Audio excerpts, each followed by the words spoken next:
Joy, welcome to the Six Sales Podcast. How are you? I'm great. I'm glad to be here. Yeah, glad to have you here. I think you may complete the attention vendor set. Maybe I could shout bingo or something like that. You get your gold star. I've had a lot of you lovely people on the podcast over the years. And isn't it amazing that there's so many of us now? Yeah. Well, we're going to dig into that, because it is amazing, but potentially quite confusing. But depending on what you think about. But we're going to find that out. So that's good news. So, can you give us a brief intro into who Tobii ATTEX are, please? Yes. Okay, so let's start with the mothership, which is Tobii. Tobii is a world leader in eye tracking and attention computing. Started in 2001. All about eye tracking, used for medical insights, DMS systems, everything to do about really studying insights that you gain from eye tracking and using that to apply into making lives better, right? Okay. And then in the last, I would say, in 2016, we took the power of our eye tracking and are using that to create another division called ATTEX. And in ATTEX, we use that eye tracking technology that we've built since 2001. 2001. So what is that? 23 years. Using that really robust technology to harness the data and then sell it on to customers horizontally across the ecosystem. So beginning, eye tracking completely. Swedish, blue-eyed, guys, great, wonderful, we could eye track.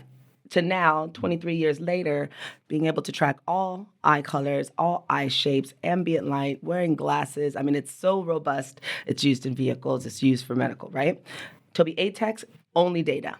I have to stress that a lot because I think the confusion about Tobii itself and Tobii ATTEX, this division of Tobii, is that when I say Tobii ATTEX, they think I'm going to come with some eye tracking goggles.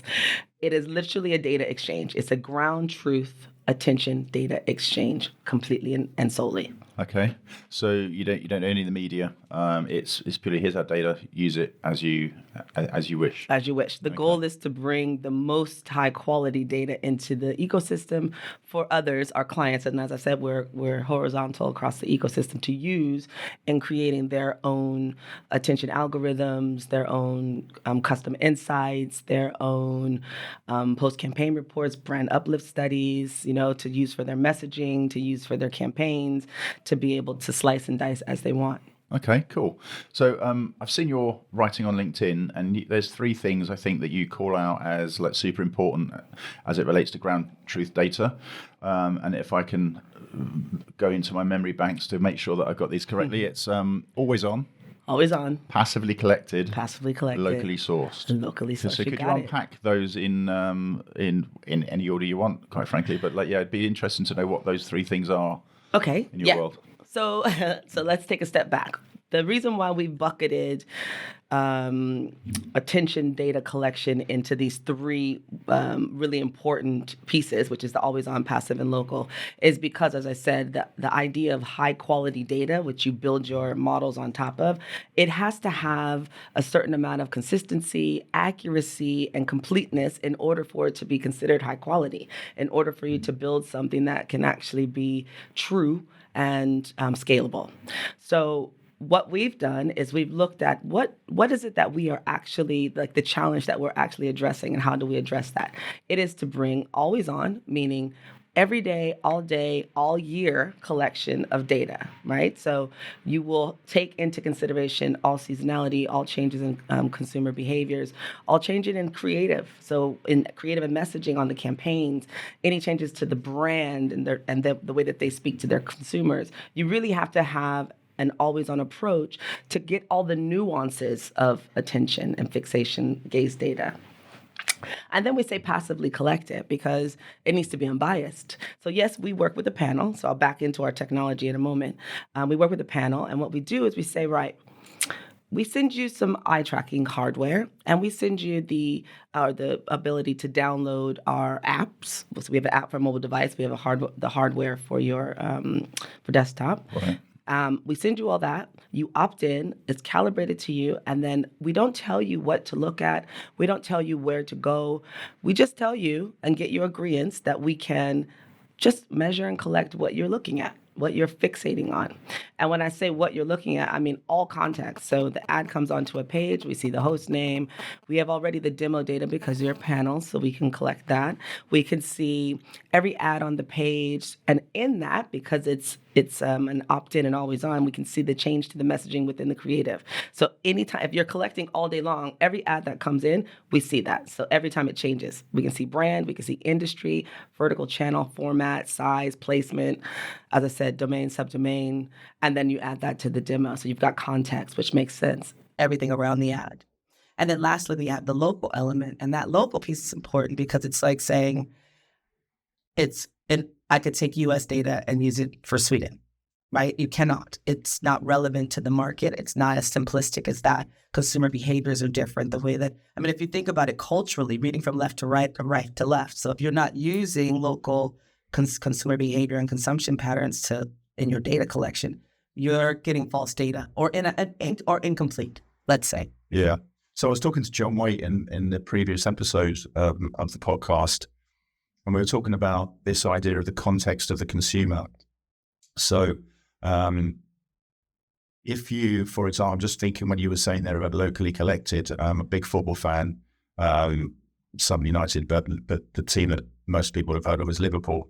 And I can imagine that if you were to run a campaign for the new season Liverpool shirt, the Nike Liverpool shirt, and they were to run a campaign, and you ran that in Liverpool, and you also run that in Manchester, then the attention patterns will be wildly different 60 miles down the road, because 100%. People in Manchester, not so much. 100%. That's not for them. It's the same thing that goes back to all, if you think about Coca-Cola and Fanta, anything about brand awareness, anything that's specific to your local region, anything that you are more familiar with, you're going to have a different attention fixation to that than you would on things that you have no kind of connection to. That's one piece. It could also be work in reverse, where you say, someone that has a really striking creative that no one's ever seen before for a brand they've never heard of, they may get more attention because of the creative. It could be Coca-Cola. You don't need as much attention. But again, the messaging may be the thing that pulls you in. So it's really trying to find the nuances of how you adapt your attention strategy for whatever it is the outcomes are that you're looking to do, what audience you're looking to target, what the client's needs are. And rather than having one, rollout package for the same as for everyone, because it's not. Mm-hmm. So the passively collected piece, is that unique? Yes, I believe that we are the only doing always on and passive. Right. So the reason why I say I think we're the only people doing always on and passive, because people do passive passive studies. People do passive studies, but they may do short-term passive studies. So the difference between doing a passive study that you collect over a 3-day period or a month-long period, and then using that data for next year, right? It may have been done passively, but it doesn't mean it's still accurate for the time period of next year. If you do an active study, it's like, okay, look at these two things. Tell me which one are you paying the most attention to, or which one is asking a question, or maybe it's a survey. So you have to have that always on in addition to the passive piece, because then it allows you to say, unbiasedly, I'm looking at everything you're looking at and can measure everything that you're seeing across this long period of time, so I can get a complete understanding of what your attention fixations are. So the advertiser ends up with almost like a live dashboard of what's going on right now, but also the ability to check what happened before. So I'm just thinking now we're in February 2024 recording this.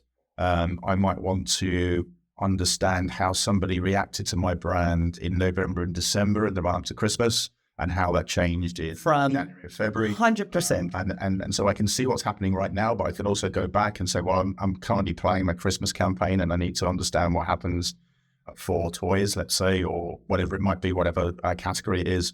And I need to understand how that looks in context of it's cold, it's raining, it's dark early. What's happening now? It's in the UK, it's in the north of England or whatever. And what does that look like? So that's essentially what you're bringing to the party. Yeah, and if I can, the other piece that is completely unique to us. So yes, first is that always on piece, because it's a heavy tech resource requirement to be able to have a technology that is accurate enough and robust enough to be collecting and parsing data all day, every day across all these markets. It's huge, which is why most people can't do this. We are the eye tracking company that most people have licensed before to do eye tracking studies. So we have put all of our money in that. And then the other piece is like, now let's try, I just lost my train of thought. That's okay. And now let's look at how do we apply that across the full ecosystem. Look at that, just like that. It came back, she's on fire. So let's look at how do we apply that across the full ecosystem. We are a tagless company. We're a tagless technology, which means we are able to track the full ecosystem. So that's social, that's walled gardens, all across these apps. If you're a tag-based system, third-party tags are not allowed on like Facebook or YouTube. We can track there. So we are getting that complete consumer attention behavior across full ecosystem, always on, passively collected, and local. And that package, that kind of holy grail, we're the only people that are doing that. So you've got no algorithms, you've got no media business as such. You're Exactly. purely supplying the raw data that people can ingest into their systems. What would they typically be able to tell from that? So I would say so you'd be able to track basically in the wild, as it were, how your campaign's performing in real time. So you'll be able to say, how did it work this time versus last time? Yes. I'm assuming that that's something that you can do, right? Yes. And how is competitor advertising working? Or can you only see your own advertising? So we can see everything. So that goes back to the fact that it's panel-based and it's tagless. So let's say I, Joy, am the panelist and I've opted in. Every time I log on to my computer and I go searching around anywhere, any website, any app, whatever ad comes into view, Tobii is collecting that information in the background, and it lives in this vast database. We have the data that comes in from the panels, then we have the database where everything lives, and then we have the output data. Output data depends on what the client is looking for. So we can slice it and dice it. I mean, we can give you demo data. We can give you, as I said, publisher, like inventory data to make sure that obviously it's being seen, but also what is being paid attention to. Brand and industry. So you can slice and dice it and like do a strategy that says, I want to focus on females that are interested in sport in the UK, but I want it to be on this particular group of sites. Do they have attention there? It's as much as you can come up with the biggest and most robust ideas that you have, we have the data to support it. We're not telling you what to do. And this, I think, is the biggest issue. And I think the one that we come into contact with a lot is that when you have a lot of data, sometimes it's difficult for the customer to know what they want to do with the data and how to explain what the outcomes they need are. So there's a few people that we speak to that are like, yeah, we want to do this. We want to have a attention algorithm, AI driven. We plug in your data so we can then determine whether or not our brand awareness campaigns are doing as well as we think that they are, with or without the attention. Or we want to do a performance lower funnel campaign, and we want to make sure that it's better than just using the clicks. We've done this before. We have case studies around this with Acceleration in the Nordics, where we actually give them the attention data and they do A/B testing to see whether or not the campaign forms better with or without attention, and still with the clicks, right? So all of that allows you to come up with a strategy that fits your internal goals and strategy for your clients, adding on your benchmarks and your own first-party data, second-party data, add that all together and create something unique for typically we work with agencies, right, or direct-to-client, for your agency to stand apart, because you're not doing business the same. And if you have the same data sets and only one way of working, then we end up with the ecosystem full of the same stuff. And it doesn't really benefit anyone in the long term. Okay. So in terms of what the data shows you, it will obviously show you your own campaigns because you know what your own campaign is. But can you also see what competitors in the category are doing? So does it tag every creative that has ever been looked at and tags. Allow you to, sorry, not tag, that's the wrong word, but does it recognize, for want of a better term, every creative that's been looked at across the whole ecosystem in your always on passively collected manner? Yes. And then allow you as Heinz, let's say, weirdly I ended up using a bean analogy in a previous podcast, so let's use that. So if you're Heinz, you want to see how has my campaign performed from an attention point of view, but also how has Branston's? Yes. So let's take I'll give you an example. We did a telco study. The output to the agency was you get all the host domains that ran the campaign, everything that the panelists looked at, basically. So every host domain that they looked at, every ad format that was on that page, every advertiser, so brand that was on that page and in what format, and then each of those placements got a score.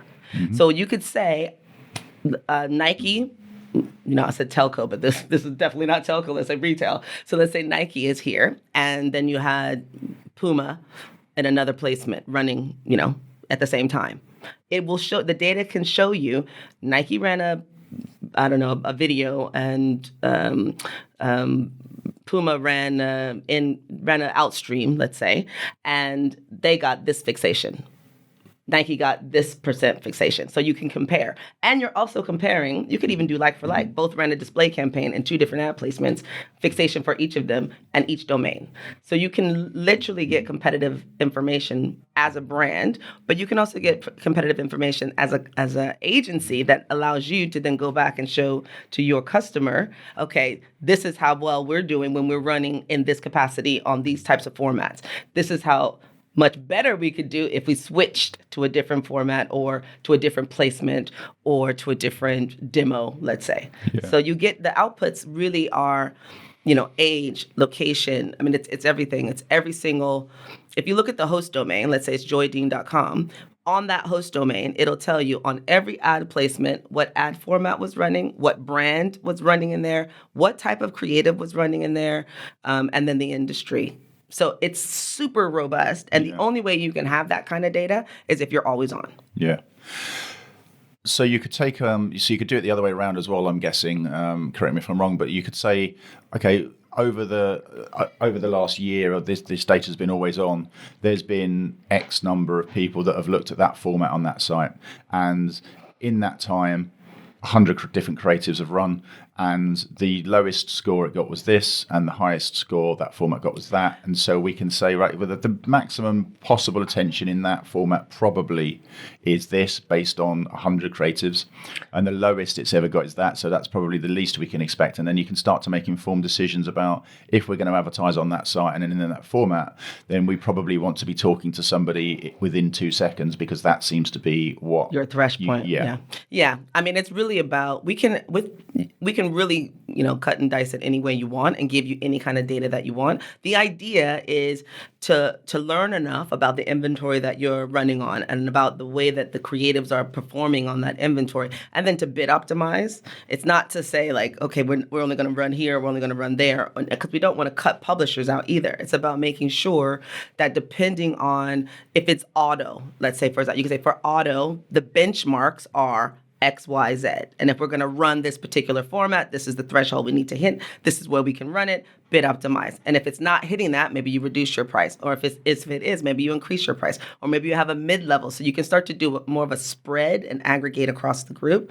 I think understanding how to best use the data comes from trial and error and test and learn.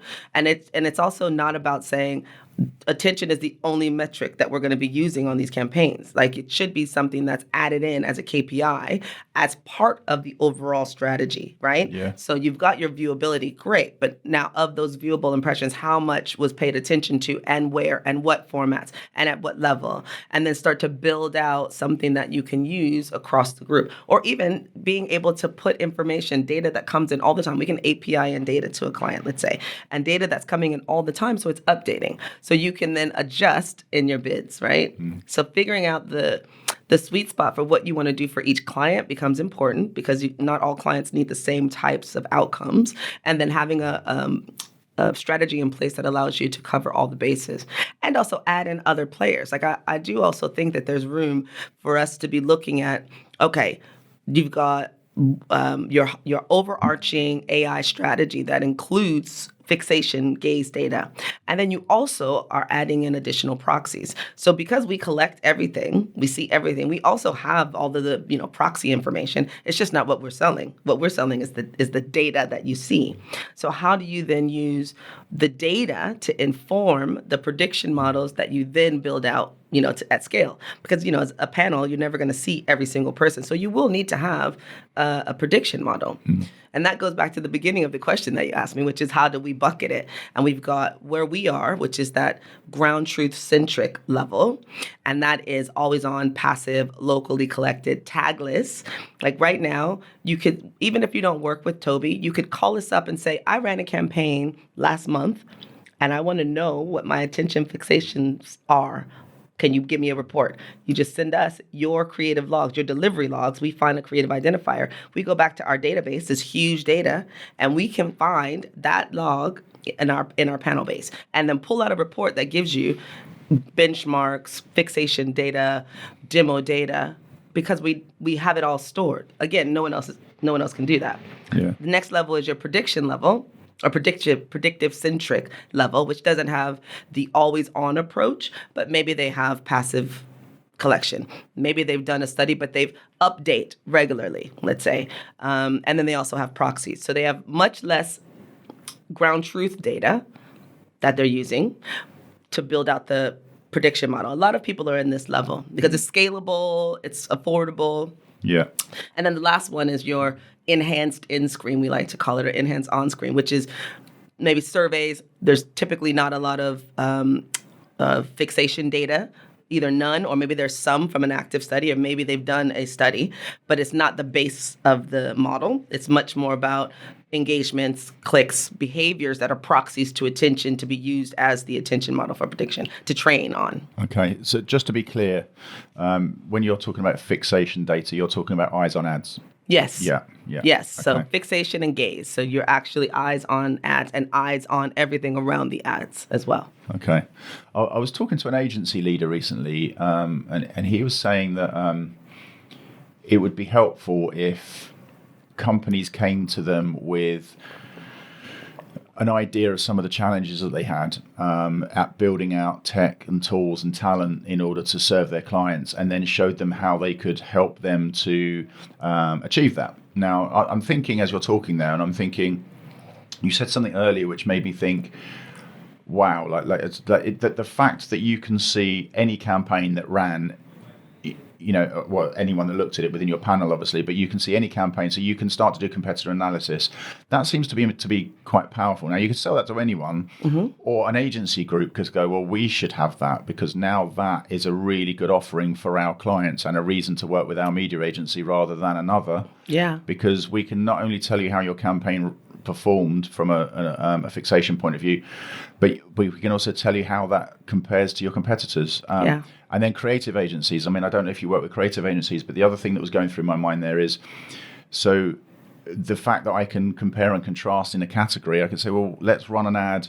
Let's run like some A/B tests, right? So I'm going to run this creative and this creative and this creative. Let's see how they differ and how they then also differ from the category. 100%. So you can start to improve creative in real time on an ongoing basis, iteratively. 100%. Yeah. And so you're starting to pull everyone into the conversation, right? You've got the agency, you've got the client, you've got the creative, then you got the supply. We can also do like the same, give this attention data to suppliers. The idea is like, how do you then make a more holistic delivery of your campaign? Who owns it? Who runs it? So it needs somebody to get hold of this data and then find a way of making it work, right? That's not my job. My job is to give you the data. And charge you handsomely for it. Handsomely, darling. Yes. Honestly, I think that it's such a great topic and it's such a great time because we're at this age where the technology is, caught up, where we can do this kind of testing, and it's about having more test and learn scenarios. Like it always blows my mind if you're only just I'm set in stone. That's it. I've got my attention strategy sorted. Well, there's so many new things that are continually coming into market. Where's the space that you fit in learning and growing to be able to make sure that what you've set up, what you've started with in the beginning is actually got the legs to carry you all the way through? And the only way you do that is by trying different things and also building your own. We are big advocates of taking, an approach of, I know my clients. What I want is to be able to provide them outcomes at scale that are like, giving them something with it, knocks their socks off and they want to come back to me, but also to use to win other clients and differentiate myself from competitors across. This is big, mainly for holdcos. But how do you do that if you're not one, testing and learning. If you're not trying all the options, if you don't build your own, then everyone is playing in the same sandbox. I think it's a lot of work to do it. It takes time, of course, which can be can hinder the progression that we're trying to have. But I think if companies like us, our end goal is to put the data in your hands, but also we can give you the data however you want. If you prefer to have a baseline MVP prediction model, fine. We can use that on the data that you've picked and chosen from our measurement system, from our platform, or it's not a platform, but from our data collection system. We can use that as what we train. Only send me these data sets and then create an algorithm. And then we can the baseline from that, yeah. And then you get that and you build on top of it. Or you can take API and all the raw data that you want. And go from there. It just depends on how advanced you are. I mean, for direct clients, maybe they want to just have a comparative analysis and or clients that just from a nosy point of view, surely everyone wants that, don't they? I'm thinking I'd want to find out what my competitive set were doing from an attention point of view. 100%. How can you make informed decisions if you don't know what's... Yeah, and how do you... I want to know now. I want to go, right, and I haven't even got a brand that's advertising at the moment, but I still want to know. Tell me, Nike or Adidas, who's getting the most attention? Am I great? Am I the best? Yeah. Yeah, no, it's important. It is important. And, in order to be, you need to educate yourself. And also, you need to ask questions. Like our goal in always bringing the conversation back to attention, like the data quality, it's so important. Like people you talk about AI, everyone's like, yeah, data. It's important that it has quality because they understand it. But you talk about it in terms of like MarTech media, like no one seems to be talking about data quality. And it's like, okay, well, how do you build something that is all based on, attention AI? Like it's AI-driven attention algos. How do you build that if your data set is incomplete? Why are we not talking about what does high-quality data look like? What is the requirement for it to be considered high-quality attention data? And just create those baselines. And then from there, okay, now let's keep adding on more and more to flesh it out. But starting somewhere, it should be the quality of what you start with should be the very first conversation. Okay. Not to beat my own drum. No, beat away.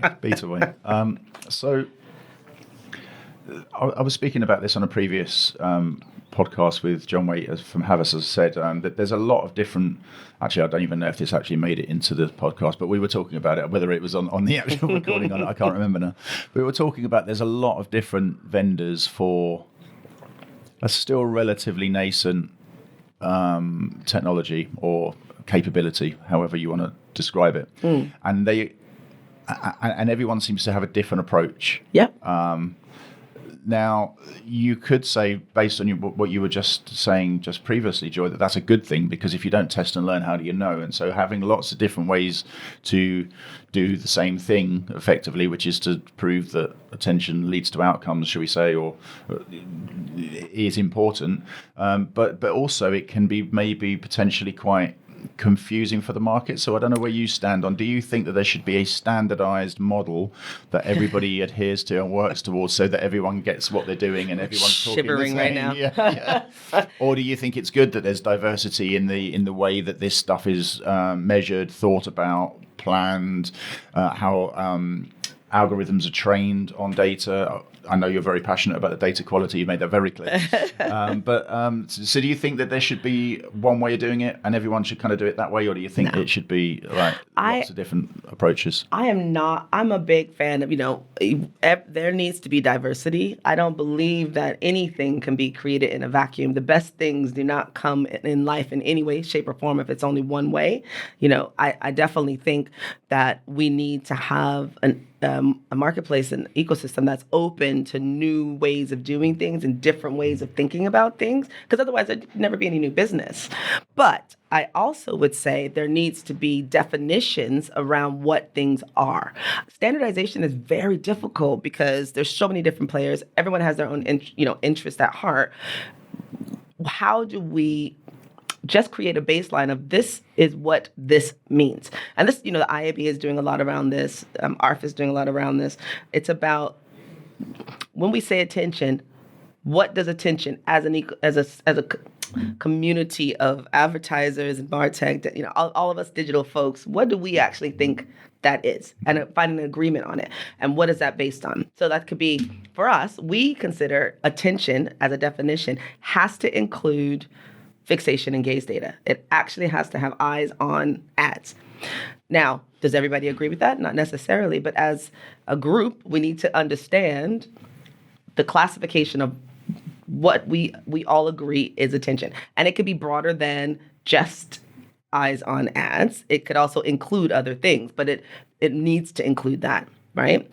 Then it needs to be, okay, now we've got our baseline. If we all agree that it needs to include these particular things to be attention, okay, from there you can then start adding on whatever you want and leave for differentiation. But the entry level of what it is should all be agreed upon. That's what I think, because otherwise we're all saying, using one word that means many different things.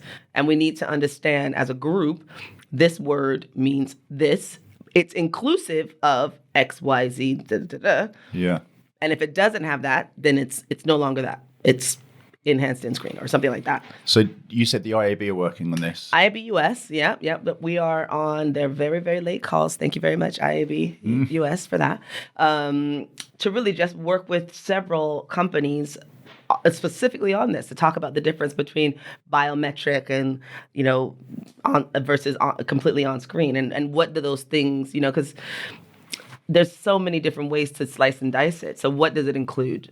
Who wouldn't agree with the statement that attention means diverting your conscious view towards something? Like maybe that's definitely not what we're going to go with. I can't imagine the IB taking that one. But but attention is you have to direct your attention, right? Or your attention has to be directed. And so from a visual attention point of view, you that clearly, to me anyway, means that you must therefore choose to look at that and not something else. Right. So you've got active attention. Who wouldn't agree with that?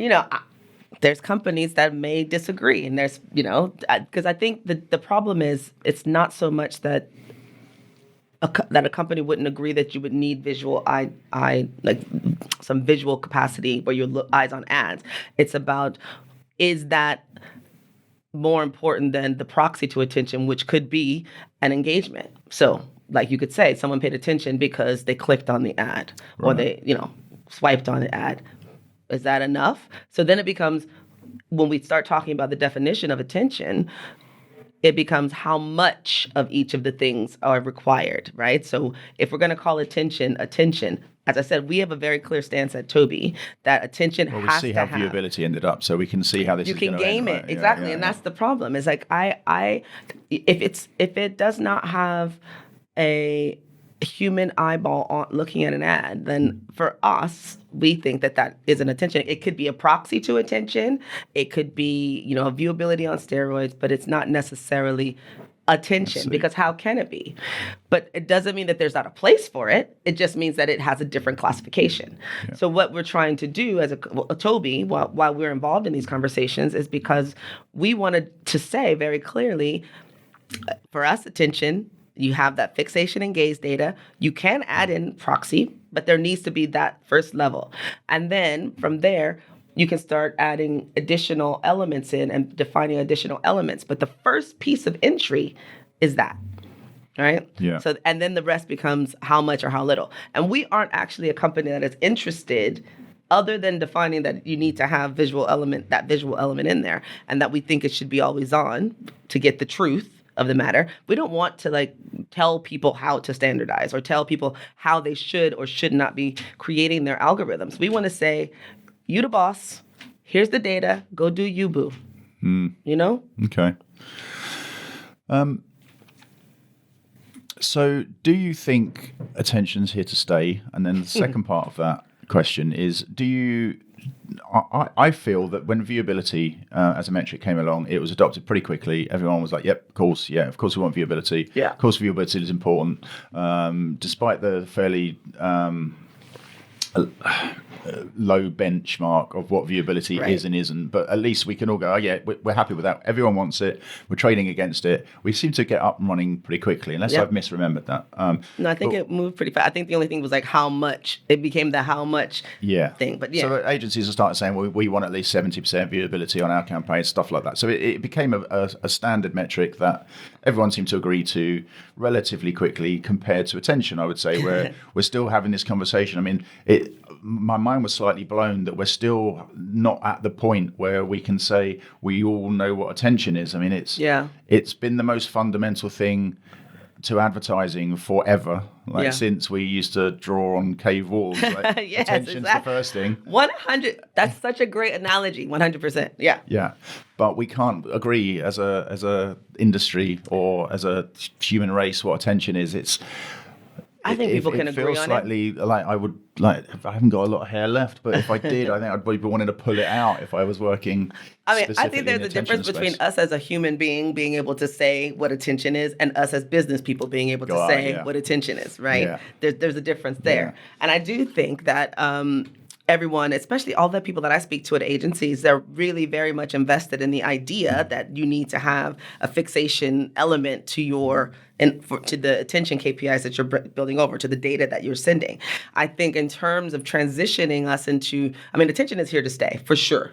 I mean, it's part and parcel. It's in, it's out there, it's going. Yeah. It'll get more and more defined as we go, yes, and then eventually it'll be the next thing that something else will come up. But I do think that the biggest shift is that agencies we'll be thinking like, did someone think about it? Yeah, exactly. How long do they think about it? Sweating. Yeah, they must be thinking about it. Yeah. So, but I think agencies have really, gotten to the point where it used to be the first, like when I started has it been a year ago? It was attention it was like a topic. Should we have it? Do we need it? Clients aren't asking for it. Like, it's not broke, don't fix it. To now, okay, yes, we're going to have attention. And when we have attention, we want it to have fixation data and like a human element. To next iteration, okay, now how do we standardize it so everybody can get it into their hands and on plan?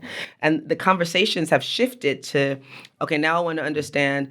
At first, it was just activation. Now it's pre-planning, post-campaign planning, and the activation. So I think it's getting more what's the word I'm looking for? If you guys can see me, I'm like doing my hands. I'm in the ball. People are starting to get more. It's a universal construct that everyone's on board with, but I think people are starting to want a more robust offering. They're wanting to start. They're getting a little more educated in the way that they think about it and how they use it, and are requiring more of us as vendors to come to the table with something that actually can be tracked back to an outcome. For those listening and not watching, Joy was just doing some really passionate, desperate hand motions like to try and draw this universal ball globe of what am I trying to say? I thought I was playing charades for a moment. Visualization. Yeah. 2 words. Yeah, first word. Okay, so looking at your data, I know you essentially supply the raw data to whoever needs it to do whatever they need to do with it. I'm surprised I got through that sentence. Oh, no, that was a tongue twister. I was just looking at you like, are you going to get this out? But does the data tell you how to weight importance towards the publication, let's say, the ad format in particular, and the creative, and how to weight importance to each of those factors? Because I feel that with viewability, not so much. I think the publisher should be held accountable for viewability, because if it's not viewable, then what the hell are you selling me? Yeah. But I think with attention, it's slightly more complicated, because if you put a rubbish ad in my beautiful format and it doesn't get any attention, well, whose fault is that? Right. Now, I'm not saying that anyone purposely goes out to put rubbish ads out, but again, when I was speaking to John Waite on a previous episode, I was speaking to Rory Sutherland about this as well. If you're only optimizing towards the media placement, then you're missing an enormous amount 100%. Of what's actually going on there in that media placement. And because Rory Sutherland said it was bonkers to ever separate media and advertising, media and creative, sorry. And I kind of think he's right, because when we're thinking about on a very, very micro level, but obviously we're thinking about this at an industry level, that format on that site with that creative, we kind of all need to be around the table thinking about what do we put in that, right? So like I speak to agencies about, okay, so media planning should come first, I think, in my humble opinion, because audiences are on different platforms at different times, doing different things. So you have to know what that looks like first, so you know the kind of shapes of the ads at least that you want and the lengths of the ad. And then you need a creative execution that then goes to find those users on those platforms based on what the media planning and insights has told you. But I fear, with my cynical old head on, that what might happen is publishers will start getting beaten with a stick, saying, "Oh, you didn't do so well on the attention scores, so we want to pay less." But no one in the creative community is getting held accountable for that. Like, it's like the creative's just like whatever; it doesn't matter, like because it's a media conversation. Yeah, and this comes up a lot because the thing is, there aren't many companies that can give you insights and information about the particular creatives and the campaigns that are running and the messages that are running, the formats that are running on the sites that are running in this kind of always on fashion. Yeah. So it's very difficult to do. Typically what they're doing is giving you a measurement on a placement, and it's aggregating everything that's been delivered into that placement and then giving you a score. Yeah. When actually that's not accurate because there's so many different things that are running in the placements. I mean, between desktop and video, maybe differently, right? Because you'll have if you're on, display and video, because if you're doing like programmatic, you'll have a display slot and you'll have a video slot or outstream slot. So maybe you could separate it out like that. But it doesn't take into consideration the campaign. I think it's a really tricky one because what you need to be doing in your media planning is having all the insights from previous. You need to take time to do studies to see what is actually happening on each of the sites that you're working with, and also the creatives and also the channel, right? Or the industry that's running in there. And then starting to create benchmarks. For us, of course, we are looking at, of your viewable impressions, what was the attention within all of the viewable placements. And then in that, it's taking into consideration, as I said, brand, industry, demo, context, So it's a much more robust way of doing it, but I don't know who else other than us can do that. So it's again about understanding what do you have the capacity to do in your MVP stage, right? Is it about understanding post-campaign? Is it about saying, okay, we ran 4 campaigns with Nike over the year. Let's look at how they performed on all these different, tick boxes, demo, placement, ad size, format, all the different things. And then comparatively doing that on another advertiser from the same. And then having an A/B test as you go along and as you look back. So you can build out benchmarks that aren't punishing the publisher, but also taking into consideration, creative, campaign, messaging, targeting, all of that. But I think it's not an easy fix. You need a team that's actually focused on doing that, like creating that piece for within agency and giving them the tools to be able to do it rather than looking for the quick fix, like, oh, let's just target this high viewable placement and call it attention and, penalize the publisher or not really deliver any outcomes. Because the worst is if you don't actually show any uplift for the advertiser or any uplift in sales or conversions or whatever the outcomes are supposed to be, and we're saying that we've added on attention. Because then it's like, okay, well, why are we bothering with attention? Because I don't see any change in the behaviors. I don't see any additional uplift that makes it worthy of me continuing down that path. You follow me? That's like a long-winded answer to that question. Yeah. A couple of follow-up questions. So publishers tend to have to rely on attention vendors to work with in order to figure out what's going on their site and how their attention scores look and stuff like that. Could they, with this sort of always on passively collected data, would it be financially viable and interesting, do you think, for them to have their own data stream for their own site so that they can kind of own the narrative around what attention looks like on their site? Because at the moment they it is what it is, right? Like if they work with the vendor tells them what they did and that's what they did, and that's almost like a third party stamp of approval. Like, oh, we got a really good attention score working with X, Y, and Z. Yeah. Actually, X, Y, and Z is not a good because that's actually That's an actually sounds like that's playground, actually doesn't it? that's an I was actual trying company. to anonymise it. I actually led towards Ben. You owe me a pint for that, and it wasn't purposeful, but you still owe me a pint. And the other part of the question, thinking with my publisher hat on, because I've worked with publishers and been a publisher for most of my career, is do you measure the content and the eye tracking, the fixation data on the content as well as the advertising? So we are only looking at the advertising. Okay. We can see what's in the round it, so what other placements are there, whatever ad formats are there, and in in that context, but not are they reading XYZ part of the. No, I'm doing it. I need a pint too, Ben. Yeah. We're not looking at what they're reading on the page. So we're not giving you that kind of contextual information. We're looking at the ad and what it's sitting within. Right. I think for publishers, it's a really interesting one because publishers are mostly getting their budgets from, agencies. So they are reliant on the way that the agencies define and whatever requirements that they have for delivering this demand to the publishers. Publishers that are working direct to advertisers they can have a different conversation, because if they do have their own information about how the attention works on their site, they can then sell that indirect to the brands.